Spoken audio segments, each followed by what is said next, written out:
اچھا، اب ہوتا یہ ہے کہ نصیحت خیر خواہی کو کہتے ہیں، ایڈوائز، نصیحت کس کو کہتے ہیں؟ بھلا چاہنا۔ بار بار آپ کو بتایا جا رہا ہے، بار بار، یہ اس لیے کہ کہیں آپ بھٹک رہے ہیں تو فوراً درست کر لیں اپنے آپ کو۔ جتنا انسان کے اندر مادہ ہے غلطی اختیار کرنے کا، اس کو، اس کی مقدار کا میں بات نہیں کر رہا، اس سے کہیں زیادہ ہدایت کا انتظام ہے، مگر پھر بھی انسان نہ سمجھے تو دشمن کون ہوا؟ خود ہوا یا کوئی اور ہوا؟ تو ہم اپنے دشمن نہ بنیں، ہم ہدایت کی راہ، سچی راہ، سیدھی راہ اختیار کریں تاکہ ہمیں کامیابی ہو۔ خواہشات کے پیچھے چلنے والوں کا کیا حال ہوتا ہے؟ پوچھنا چاہتا ہوں آپ سے، وہ لوگ جو خواہشات کی پیروی کرتے ہیں، وقتی لذت، بہت تھوڑے سے ٹائم کا مزہ، وبال اور گناہ اپنے سر لے لیتے ہیں۔ لذت ختم ہو جاتی ہے، گناہ باقی رہتا ہے، اس کا وبال باقی رہتا ہے۔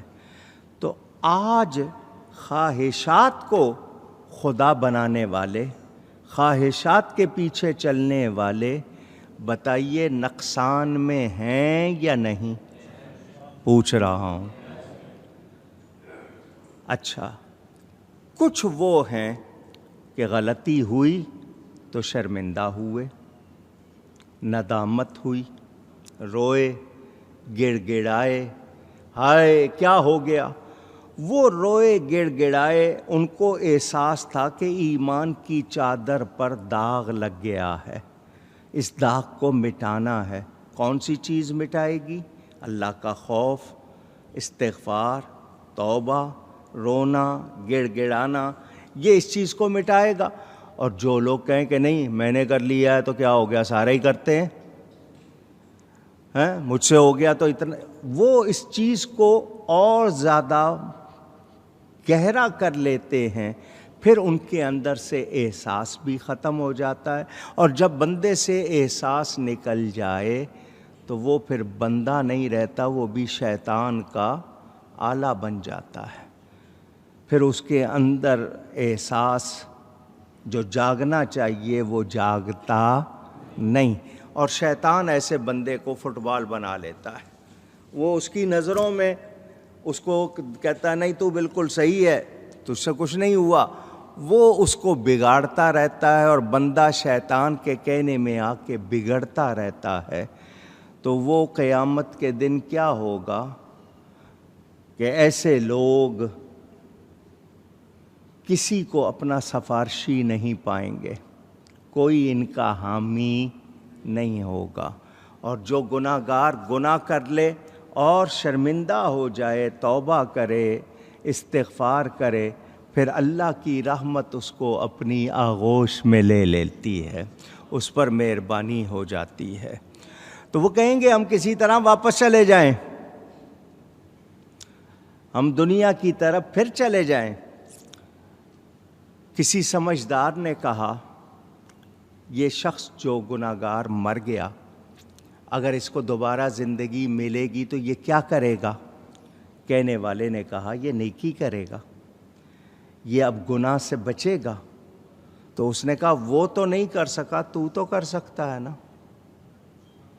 تیرے پاس تو وقت ہے نا، تو اپنے آپ کو سنبھال۔ وہ چلا گیا تو وہ سارے کہیں گے ہمیں دوبارہ زندگی مل جائے، دنیا مل جائے، ہم وہاں جائیں اور ایمان والے بن جائیں۔ تو جو وقت ملا تھا، بار بار سمجھایا جاتا تھا، پھر کیوں نہیں سنتے تھے؟ کیوں توجہ نہیں کرتے تھے؟ تو یاد رکھیں، جو لوگ وقت ضائع کرتے ہیں پھر ان کو کوئی چیز کام آتی اونچی۔ جن لوگوں نے کفر کرنے کو کہا، شرک کرنے کو کہا، یا جنہوں نے مدد دی یا جنہوں نے ورغلایا، یہ سارے کے سارے جنہوں نے بت پرستی کی طرف اور رجحان بڑھایا، یا ان کو اور زیادہ سہولتیں دیں، یہ سب کے سب جہنم میں گرا دیے جائیں گے۔ اور اس کے بارے میں جو بیان ہے وہ ہمیں سوچنا چاہیے۔ اللہ تعالیٰ ارشاد فرماتا ہے فَلَوْ أَنَّ لَنَا كَرَّةً فَنَكُونَ مِنَ الْمُؤْمِنِينَ، وہ کہیں گے کسی طرح ہم پھر دنیا میں چلے جائیں، ہمیں پھر جانا ہوتا کہ ہم مسلمان ہو جاتے۔ وہاں جا کر تمنا کرو گے اس دن کام کچھ نہیں آئے گا۔ آج مان لو، آج یقین کر لو اللہ پر، سچ پر، قرآن پر، نبی پر، آج مانو کہنا، کیونکہ کل کا ماننا کام۔ فرعون غرق ہونے لگا تو کہنے لگا میں موسیٰ اور ہارون کے رب پہ ایمان لاتا ہوں، اس وقت کوئی کام نہیں۔ جب ماننے کا ٹائم تھا نہیں مانا، تو جو وقت ہاتھ سے نکل جائے پھر ہاتھ آتا نہیں۔ قدر کریں، آج توبہ کریں، آج اپنے آپ کو درست کریں۔ وَإِنَّ رَبَّكَ لَهُوَ الْعَزِيزُ الرَّحِيمُ،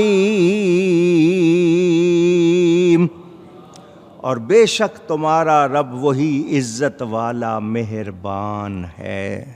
کیا مطلب؟ اللہ مہربان ہے کن کے لیے؟ ان فی ذالک لآیہ، بے شک اس میں ضرور نشانی ہے۔ کن کے لیے؟ وما کان اکثرهم مؤمنین، اور ان میں بہت ایمان والے نہ تھے۔ کیا مطلب؟ اتنا کچھ سن کر بھی تم مانے نہیں، تم نے دین کو، ایمان کو، حق کو قبول نہیں کیا، پھر بھی کہتے ہو ہم پھر جائیں، دوبارہ چلے جائیں، مسلمان ہو جائیں گے۔ تمہیں اتنا سمجھایا گیا، لیکن اللہ فرماتا ہے ان میں سے اکثر ایمان والے نہیں۔ اب مجھے بتائیں کون سی دوستیاں کام آئیں گی، کون سے کام آئیں گے، کون سے عقیدے کام آئیں گے، ہمیں آج سوچنا چاہیے یا نہیں؟ آواز دیجئے۔ اور ہم پڑے ہوں غفلت میں، غفلت کا مطلب توجہ نہیں ہے، مست ہے، مست کا مطلب گم ہونا، اپنے جو صبح و شام کے سلسلے خیال ہی نہیں، کوئی بیماری آ جائے تو اللہ کو پکار لیا، کوئی تکلیف آ جائے تو، ورنہ اس کے علاوہ ہوش ہی نہیں ہے، پرواہ ہی نہیں ہے، تو پھر ہم سمجھدار نہیں ہیں۔ میرے دوستوں اور بزرگوں، اللہ فرما رہا ہے حضرت ابراہیم علیہ السلام کے ماننے والوں میں بہت تھوڑے تھے جو ایمان لائے، ان میں سے اکثر مومن نہیں۔ حضرت ابراہیم علیہ السلام، ان کے بارے میں سارا بیان سن کر، بتوں کی پوجا کرنے والے تھے، انہوں نے سمجھایا کیا کر رہے ہو؟ میرا رب دیکھو وہ کھلاتا ہے، پلاتا ہے، مجھے ٹھیک کرتا ہے، میں اس سے لو لگائے ہوئے ہوں، اسی نے مجھے بنایا ہے، وہی موت دے گا، سب کچھ یہ ساری باتیں سنائیں۔ حضرت ابراہیم علیہ السلام کی قوم کا حال سن کر ہم ایمان والے نہ سنبھلیں تو کیا ہم نے سبق سیکھا؟ تو جو سبق نہیں سیکھتا پھر اس کو ٹھوکر لگتی ہے، چوٹ لگتی ہے، پھر اس کو تکلیف ہوتی ہے۔ سمجھدار کون ہے کہ اس کو پتہ لگ جائے تو اپنے آپ کو بچائے۔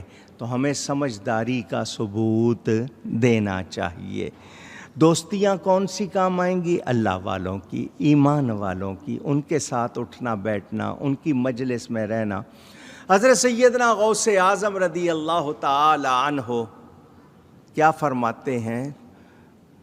2-3 اولیاء کرام ہیں جنہوں نے یہ دعویٰ کیا، اور اللہ کی عطا سے انہوں نے کیا کہا کہ ہمارا مرید دوزخ میں نہیں جائے گا، ہمارا مرید ہونے کا مطلب کہ وہ مرید ہو، صرف کہنے سے نہیں، اپنے نام کے ساتھ قادری لگا لینا کافی نہیں، مرید ہو۔ مرید کہتے ہیں چاہنے والے کو۔ تو جو محبوب کے خلاف کرے گا کیا وہ چاہنے والا ہوگا؟ تو سچا مرید ہوگا، اگر اس سے کوئی خطا ہو بھی جائے گی توبہ کی توفیق ملے گی، بغیر توبہ کے نہیں مرے گا۔ تو ہمیں جب ایسی ہستیاں میسر تو ہمیں ان کا دامن تھامنا چاہیے یا نہیں؟ اونچی گئیے گا۔ اب مجھے اور آپ کو پتہ چل گیا کون سی دوستیاں کام آئیں گی۔ قرآن میں اللہ فرماتا ہے الاخلاء یومئذ بعضهم لبعض عدو الا المتقین۔ الاخلاء جمع ہے خلیل کی، خلیل کہتے ہیں گہرے دوست کو، فاسٹ فرینڈ۔ فرمایا بڑے بڑے گہرے دوست قیامت میں ایک دوسرے کے دشمن ہو جائیں گے۔ جی یہ ملک صاحب ہیں، شیخ صاحب ہیں، چودھری صاحب ہیں، یہ خان صاحب ہیں، یہ مرزا صاحب ہیں، یہ فلاں صاحب ہیں، یہ جتنی دوستیاں ہیں ایک دوسرے کے اونچی، اللہ فرما رہا ہے الا المتقین، مگر جو متقی ہوں گے ان کی دوستیاں وہاں بھی کام آئیں گی۔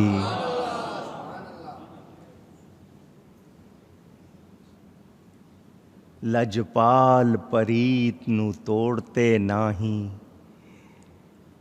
جس جدی باں پھڑ لین انہوں چھوڑ دے نہیں۔ کسی ایسے کے ہاتھ میں ہاتھ دو جو توڑ نبھائے، توڑ کہتے ہیں منزل پہ پہنچانا، کام آئے۔ وہ خود ہی منزل نہیں دیکھے ہوئے ہوگا تو آپ کو کیسے منزل پہ لے جائے گا؟ تو ہمیں ان کا دامن پکڑنا ہے جو اللہ والے ہیں، متقی ہیں، مومن ہیں، متقی ہیں۔ جو مومن متقی نہیں ہے، جتنے بناوٹی پیر آج کل کے، اتنے پیر ہو گئے کہ لوگ پریشان ہو گئے، مرید کم ہو گئے، پیر زیادہ ہو گئے ہر شخص، اور اس کو احساس ہے کہ میں پیر ہوں۔ وہ تو پیر ہے تو پھر اپنا دکھا کچھ، عمل تیرے ظاہر صرف کو جبے کبے کا نام تو نہیں ہے کہ کوئی خاص لباس پہن لیا۔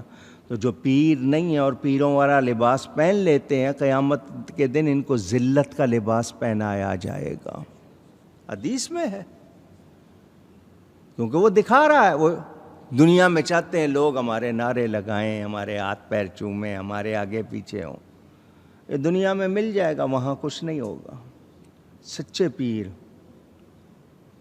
جنہوں نے واقعی اللہ تعالیٰ کی بندگی کی، جو واقعی اللہ سے ڈرنے والے تھے، واقعات آپ سنتے رہتے ہیں۔ آج کا جو حال ہے اس کی بات نہیں کر رہا، آج کل تو زیادہ تر کاروبار ہے، خلافت بھی اس کو دیکھ کے دیتے ہیں جو ذرا زیادہ مرید بنائے گا، نذرانے زیادہ لائے گا۔ آج کل سارا کام یہی ہے، الا ماشاء اللہ سب ایک جیسے نہیں۔ اب بڑے بڑوں نے کتنی، حضرت سیدنا غوث اعظم، خواجہ غریب نواز، بابا فرید، ان کا ذکر سنتے ہیں، کتنی عبادت کرتے تھے۔ غوث پاک نے 25 سال جنگلوں میں گزارے، مجاہدہ کیا، 3 سال کھائے پیے بغیر گزارا، 15 سال مسلسل ایک ٹانگ پہ کھڑے ہو کے روزانہ قرآن ختم کیا، 40 سال عشاء کے وضو سے فجر کی نماز پڑھی۔ آج ہے کوئی ایسا؟ پوچھ رہا ہوں۔ 5 وقتہ فرض نماز نہیں جو پڑھتے توجہ سے، نوافل تو رہی دور کی بات۔ وہ بڑوں ہمارے حضرت صاحب فرماتے تھے نا، شیراں دیاں ماریاں گدڑ پہ کھاندے نے، شیروں کی ماری ہوئی گیدڑوں کی خوراک بنی ہوئی ہے، ان سے کوئی کام ہوتا نہیں، اور دعوے ہیں بڑے بڑے۔ تو میں اللہ والوں کی بات کر رہا ہوں جو واقعی اللہ والے ہیں، جن کے پاس بیٹھ کر گناہوں کی پر شرمندگی ہو، اللہ یاد آئے، نیکی کا شوق بڑھے، عبادت کا شوق بڑھے، وہ ہیں اللہ والے۔ تو ان کی دوستیاں اختیار کرنی ہیں۔ کن محفلوں میں بیٹھنا ہے جہاں بیٹھ کر ایمان کو قوت ملے، ایمان تازہ ہو۔ لیکن غلط صحبتوں میں ہم ٹی وی کے ساتھ بیٹھے ہیں، اور آج کل تو ٹیلی فون ہے۔ یہ ٹیلی فون کی اتنی بیماری ہو گئی ہے، یہ نہ ہو تو آپ کہتے ہیں کریں کیا؟ کہیں آپ سے لے لیا جائے نا 2 گھنٹے کے لیے تو آپ کو کوئی کام نہیں سمجھ آتا، میں کروں کیا؟ پریشان ہو جاتے ہیں، 2 گھنٹے گزارنا مشکل ہو جاتے ہیں۔ کہیں کو گیٹ پہ رکھوا لیں، ارے یار ٹیلی فون نہیں ہوگا تو کم از کم فیس بک دیکھتا رہوں گا، یہ کرتا رہوں گا وہ. یہ آپ نے اپنے آپ کو اس کا اتنا ایڈکٹ، عادت اس کی اتنی ڈال لی ہے کہ آپ اب اسی میں ہو گئے. آپ کو تھوڑا سا وقت اللہ کے ساتھ، مسجد میں آ کے فون نہیں بند کرتے، اللہ کے ساتھ تھوڑا سا ٹائم مل رہا ہے، وہی اللہ کی طرف توجہ کر لو، نہیں اس میں بھی فون چل رہا ہے. تو ہم نے خود اپنے آپ کو خراب کیا ہوا ہے. کن کی دوستی، کن کا ساتھ، کن کے لیے ہم نے کرنا ہے، یہ ہمیں یاد رکھنا. یہ حضرت ابراہیم علیہ السلام کا بیان تھا. بابل جو شہر ہے، حضرت لوط علیہ السلام اسی قوم میں وہاں آئے تھے. نمرود کی بیٹی ایمان لے آئی تھی، چند افراد، اکثر لوگ ایمان نہیں لائے. ان کا بیان سن لیا. حضرت سارہ جو آپ کی بیوی بنی وہ ایمان لائیں. تو میں نے یہ مختصراً آپ کو بتایا. چلیے آگے حضرت نوح علیہ السلام کا ذکر شروع ہو رہا ہے.